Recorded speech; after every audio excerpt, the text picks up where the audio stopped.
দুদিনের জন্য যদি পাহাড়, জঙ্গল, খরস্রোতা নদী, চা বাগান এগুলোর মধ্যে সময় কাটাতে চান তবে ডুয়ার্সের জুড়ি মেলা ভাড়।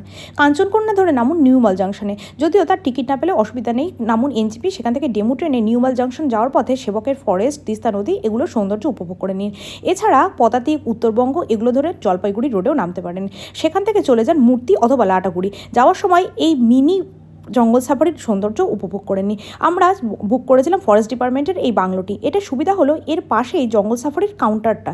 জঙ্গল সাফারির জন্য বিকালবেলায় আপনারা নিয়ে নিন জিপ, এর জন্য আগের থেকে অনলাইনে টিকিট বুক করে রাখতে হয়। এছাড়া আপনাকে একটি গাইডও নিতে হবে। মূলত 6 জন একটা জিপে চড়তে পারে। জঙ্গল সাফারি হয় লাটাগুড়ি, মূর্তি ও চালসা থেকে। এছাড়া এলিফ্যান্ট সাফারিও হয়, সেটি ধূপজোড়া ও মেদলা থেকে। চা বাগান ও জঙ্গল ক্রস করার পরে এটি নামবে অফ রোডে। বাইসন, হাতি এগুলি ভাগ্যে থাকলে পেতে পারেন। কিছু না পেলেও আমাদের এই ন্যাশনাল পক্ষীটি আপনাকে কিন্তু নিরাশ করবে না।